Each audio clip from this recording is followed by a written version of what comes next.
What's really interesting is that if we can apply this to the market going up gangbusters, in theory, right? In theory, we should be able to take the same thing and apply it to oil, which is down 18% this morning.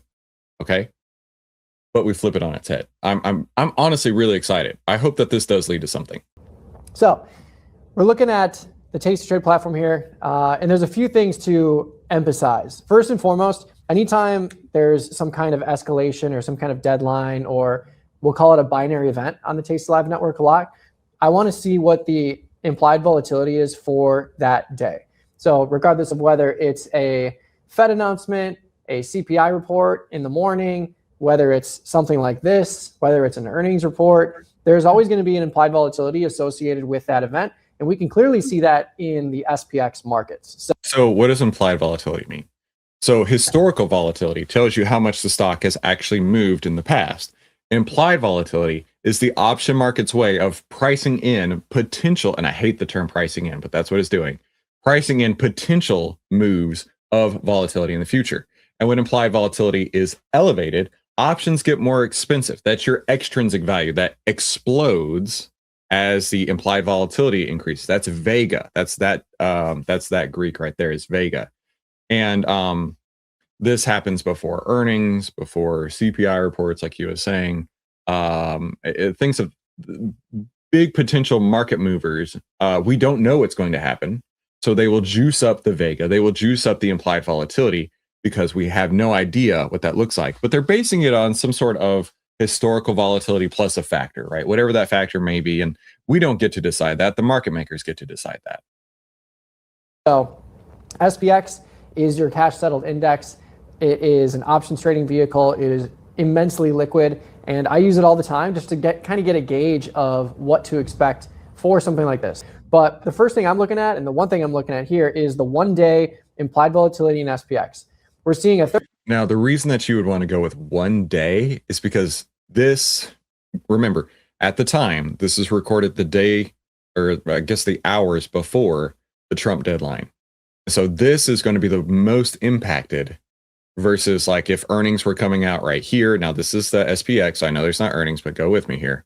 The implied volatility you would want to be looking at to see what that looks like is actually at that expiration. So this one that expires, geez, they go every day now in SPX. That's crazy. Those 0TTE degenerates have really taken over, haven't they? Let's go back to this, right? You want to find the expiration with the closest expiration date to the actual event date. That's where I was trying to go. 34.8%, pretty elevated relative to the other expiration cycles that are sitting around 27% for next week. And we've got almost a 100-point implied move for tomorrow. There's no other announcements being made. There's no numbers. There's no CPI, PPI, nothing like that, at least tomorrow. But 100-point move for tomorrow really tells us that we should expect to see some kind of volatility from this event tonight. Which it did. Now, volatility goes both ways, right? Volatility does not mean which direction it goes down. We're looking at a 2.5% move up on the SPY. On the ES, which is the futures contract, how much did that move from close to now? That was 176 points. And according to this, and they should be pretty close in line with dollar amounts. It was almost twice as much. So the implied volatility didn't even come close because the actual move is roughly twice as much as what the implied volatility showed. That's pretty interesting. And really the events after this deadline of 8 p.m. I'm not sure what's going to happen. I'm not sure how it's going to play out, but the market is telling us we should not expect to see the market like this tomorrow. We shouldn't expect to really see just an 18-point move. E-minis have actually rallied from the lows today. Another thing I want to focus on outside of SPX is really the vol curve. So I like to set up the vol futures curve and just keep an eye on contango and backwardation. Contango is when the near-term contracts are trading for a lower value than the further dated cycles. So let's talk about contango and backwardation real quick. Okay. So contango is where this, right? This is the shorter term and this is the longer term, you would think that something out in the future is going to cost more than something that's closer dated, especially in futures contracts, right? Because we don't know what's going to happen. Now, these futures contracts have expirations. So let's say this is the September expiration and this is the April expiration, okay? The September expiration in crude oil is going to be more expensive because a lot of stuff can happen between now and September. But if you bought it today, you should expect to pay more. Key word here, should expect to pay more for a September contract for fuel versus the April contract for fuel. Make sense? Now, backwardation is the opposite. Backwardation is the opposite, where the April contract for fuel is higher in price, higher in price than the September contract for crude oil. Okay, that's what backwardation and contango mean. Look at that, y'all are learning so much today. It's your typical setup. Any of the equity options where you're looking at a 30-day cycle, certain strike, you're looking at the 60-day, the 90-day. Those options have a contango aspect to them, where the near-term option is going to be less expensive than the next further dated cycle because there's more time associated with it, etc. Contango is a normal futures curve where the near-term contracts are less expensive than the further dated contracts. Right now, we are seeing a backwardation in the vol futures. When we see backwardation in the vol futures, it's typically short-lived, but given this conflict with Iran, we've had backwardation for the last month and a half, almost 2 months. So okay, what I want to do is I'm going to pull up a little notepad here. So first thing, look at the SP. Now, granted, I may not do this in the future, but I'm at least going to take notes, right? This may be something that's going to help me and you and all of us, right? Looking at the SPX IV. 2, look at the volatility. I don't care if I spelled it wrong. Volatility, backwardation, Contango. Okay, cool. Let's keep going. Will sustain, it can sustain. The longest one I've seen was for COVID when the markets tanked and then they recovered short after. But yeah, I think backwardation in the vol futures tells us that we're not out of the woods yet. It is a living, breathing thing though. Backwardation comes into play when the market starts selling off and volatility starts ripping higher. But backwardation is kind of the unlock or enablement of the market continuing to move to the downside like we've seen. The markets are down pretty big to start 2026, and backwardation kind of confirms that that is continuing to be possible. We're seeing a flattening out of volatility in the back months, though. So we're looking at 2380 in the M contract, 2390 in the N contract, and 2380 in the Q. So kind of flutter. So these are the expirations that he's talking about. I don't remember what the months are associated with. If you want to drop that in the chat, by all means, go for it. But that's what it's saying here, is that these are the closer months and these are the further months. Between contango and backwardation in those back months, which tells me that the market's pricing in more calm situations over the next couple of months. Crude oil, though. So we're saying more volatility in the short term, less volatility further out in time. Has a massive backwardation when you look at the near-term cycle versus the later dated cycles. So if we look at crude oil and we just isolate the regular contract monthly expirations only, we're looking at the K, the M, the N, the Q, massive backwardation here. Oh, there you go. K is April, M is May, N is June, U is August. There you go. You can screenshot this and update your notes later. We've got 114 in the 9-day. Interestingly enough, the 37-day just a few hours ago was trading below 100. Now it's trading at 114. It was at like 98 or 97 just a few hours ago. So that's kind of interesting. The fact that the 37-day, 1 month out from now, or just over a month, is actually picking up a bid is interesting in the sense that it's kind of telling us that we might expect more conflict over the next month, which I don't think is going to be great for the equity. Look at this. This is actually very interesting, right? So this is the price of the price of the futures contracts. Look at how high it is in the front month, and how I mean, it's, what is that, $40 less in March of 2027? That's crazy to me. I'm almost flabbergasted. This is what the backwardation looks like, right? Let's draw again. Let's draw again. Oh geez, I did that wrong. Oh no, hang on. What is this? I don't want to. I want a rectangular snap. There we go. Okay, there we go. So front month is at 114. And then the final month is at 72. So this is 12 months later, it's 72, right? And the price of oil going down. Dude, that's crazy. That's kind of nuts. Markets, but we've seen the equity markets catch a bid in situations where you wouldn't normally expect that to happen. Last week, perfect example, crude oil was up. Oh, look at that. I just noticed down here it says crude oil 37-day contract. So this one here surged from 98 to 114. Okay, cool. Yeah, that's a lot of volatility. 11, 12%. It got up to where we are now, around 114. And the markets, the E-minis and NASDAQ, they were down about 1.5%, 2%, and then they ended flat at the end of the day. So I think the equity markets want this to kind of be over. I think they're telling us that we might be dealing with de-escalation soon. If that happens, maybe we see a bid in the E-minis and NASDAQ. I think there's a great question coming from Alex. Does this have to do anything with ATR? Actually, yes. So remember, historical volatility is how much things have moved. That is ATR.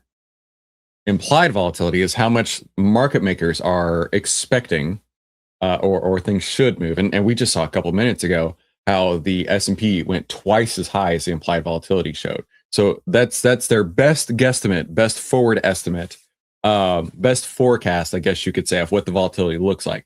So this would be like forward ATR, if you want to think about it. So remember what that backwardation looks like. The price being higher in the front month, lower in the back month. We could do SPX. So SPX is the S&P 500 index. Okay, there we go. Now, the layout is not exactly the same as they're showing on Tasty Trade. However, you can see your implied volatility right here. The implied volatility for today. Okay, this is moving a lot. It just moved like a minute ago. Okay. The implied volatility for today is about twice as much as the implied volatility for a week from now. Meaning we're going to see a lot higher short-term volatility. At least this is what they're baking into it. A lot higher shorter-term volatility than in a couple of weeks from now. Are we actually going to see that? We don't know. We don't know.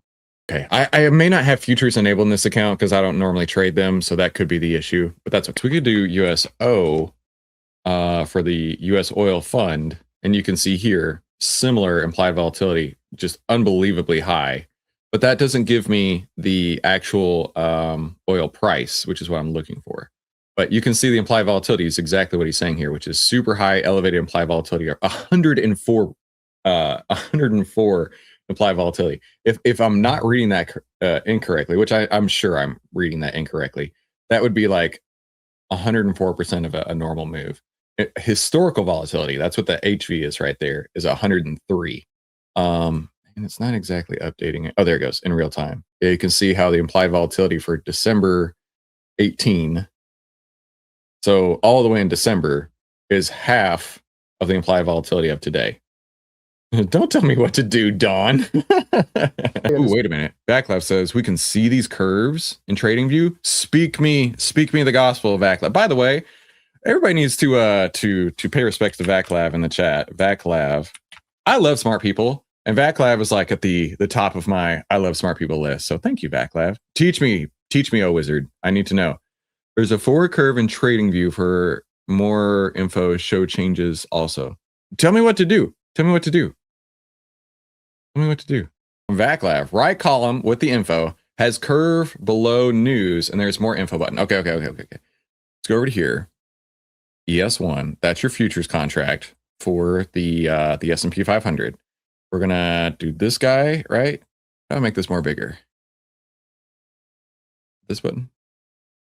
Oh, forward curve. Okay. That's probably what we're looking for. I want this full screen though. How do I make this full screen? By the way, I swear every week I'm finding something cool in TradingView. It is by far one of the neatest platforms I've ever come across. Like I continue to find ways to improve from TradingView. Okay, but I actually want this full screen. How do I full screen this? Can I full screen? Right click doesn't do anything. That doesn't do anything. Well, that's definitely not doing what I want. If I click this, okay, let's hit forward curve. Well, that did it. Okay.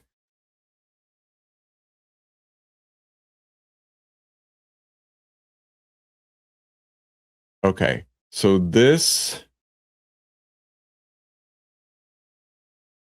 is the forward curve that you speak of. This is the futures prices. And let's go to gold. See, this is Contango. This is normal. This is normal. The ES was normal. I mean, it's a little bit elevated up front in December. What about oil? Oh, there's your backward. Look at that. Oh man, this is actually pretty cool. Yeah. Kostya trying to boss me around. Don't you tell me what to do, Kostya. Look at that. Oh, and it looks like it even shows little icons that it's moving up or down.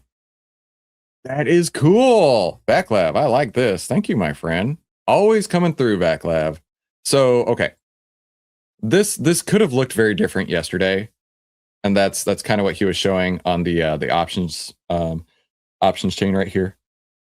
But this is way easier to see. Holy moly, do I like this. Okay, cool. What else did we have over here? That's a forward curve. Seasonals. Oh, look at this. Oh, wow, this is cool. Hang on, check this out. So starting at January 1st, the blue line is 2026. The green line is 2025. Now, 2025, we did have a big sell-off. And so 2026 was also having a sell-off, somewhat in the same vein. And also 2022 was even worse. Wow, that's really cool. I swear to you, I learned so much on TradingView on a weekly basis. Okay, that is really cool. Technicals. Strong buy. Okay, I love it. We may check this out more often. I like this. What about news? Oh, there you go. There's a news button. We're definitely gonna have to use that. And then assets, contracts, expiration price, change, high, low, tech rating. Okay. And then options on the E-minis. There you go. Wow. That is actually super sick. Backlav, I really appreciate you, my dude. But this is what we came for, was the forward curve. Okay. And then oil, again, has that huge backwardation. Okay, cool. As interesting as this is, to me, it's just an interesting data point. Just an interesting data point because we know oil is all over the place right now. And as of now, the futures market is less volatile than it was potentially yesterday. Wait a minute. Backlav says big chart is an options. Click on volatility there. Oh, hang on. Big chart is an options? What you mean? Big chart is an option. Click on volatility there. Oh, hang on. Ooh, what does this tell me? I don't know what this means. Volatility curves. Oh, this is the smirk. Have y'all ever heard of the smirk with options? So this, actually, this is pretty cool. The smirk shows you where the volatility is on the options curve out here. Okay, so the smirk means that there's a higher implied volatility further out down on the put side than there is on the call side. So as you can see, that's why it's called the smirk. I like that. Cool. Hang on, Backlab with another pro tip. You can select multiple expiration dates to see the smirk for multiple dates. Ooh. Let's go smirking all over the place here. Oh, wait, those are the options. Hang on. Volatility, and you can select multiple. So let's just do this. Oh, look at that. We're smirking everywhere. We get up to 4 smirks.